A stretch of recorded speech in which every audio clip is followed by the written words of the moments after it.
Hello అండి, welcome to my YouTube channel. నేను మీ పావని. అందరూ ఎలా ఉన్నారు? బాగున్నారా? ఇవాళ మనం చేయబోయే రెసిపీ వంకాయ ఉల్లికారం. ప్రొసీజర్లోకి వెళ్ళిపోదాం. ఫస్ట్ ఒక బౌల్ తీసుకొని అందులో వాటర్ వేసి అందులో సాల్ట్ వేయండి. తర్వాత గుత్తి వంకాయలకు కట్ చేసినట్టుగా వంకాయని 4 పార్ట్స్ చేసి పెట్టుకోండి. ఇప్పుడు ఒక కడాయి పెట్టుకొని కడాయిలో ఆయిల్ వేసి ఆయిల్ హీట్ అయిన తర్వాత ముందుగా కట్ చేసి పెట్టుకున్న వంకాయల్ని వాటర్ మొత్తం డ్రై చేసేసి వంకాయలని ఆయిల్లో వేయాలండి, లేకపోతే మీద తూలిపోతుంది. ఇప్పుడు మూత పెట్టి మగ్గించుకోండి. మధ్య మధ్యలో కలుపుతూ ఉండాలి, లేదంటే వంకాయ ఒక పక్కనే ఉడుకుతుంది, ఇంకో పక్క ఉడకదు. సో మధ్య మధ్యలో తిప్పుతూ కలుపుతూ ఉండండి. కలుపుతూ ఉంటే వంకాయ పూర్తిగా అన్ని సైడ్స్ మగ్గుతుంది. మగ్గిపోయిన తర్వాత ఒక 75% మగ్గిన తర్వాత స్టవ్ ఆఫ్ చేసి ఇప్పుడు ఒక మిక్సీ జార్ తీసుకొని అందులో ఒక 2 పెద్ద ఆనియన్స్ అండ్ ఒక 1 ఇంచ్ అల్లం, 1 స్పూన్ ఆఫ్ జీలకర్ర.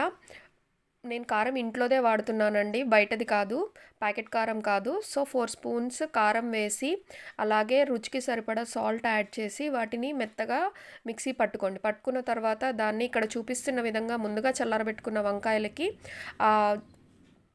పేస్ట్ని మొత్తం పట్టించండి. పట్టించిన తర్వాత ఇప్పుడు కడాయి పెట్టుకొని కడాయిలో ఆయిల్ వేయాలి. ఆయిల్ హీట్ అయిన తర్వాత ఎల్లిగడ్డ మెత్తగా దంచుకొని అవి కూడా వేయించాలి. వేయించిన తర్వాత ముందుగా మనము వంకాయ స్టఫింగ్ చేసుకున్నాం కదండి, ఆ స్టఫింగ్ అంతా ఇందులో పెట్టేసి ఇందులో వేసిన తర్వాత మిగిలిపోయిన స్టఫింగ్ ఉంటుంది కదా, దాన్ని కూడా ఇలా పైన వేసేసి ఇప్పుడు దీనిపైన మూత పెట్టుకోండి.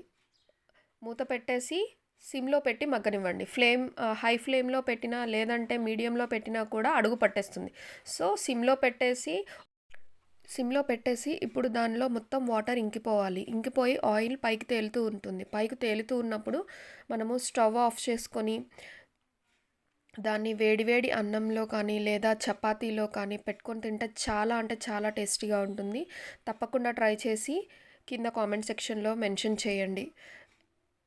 Thank you for watching. Like, share and subscribe to my mummy channel.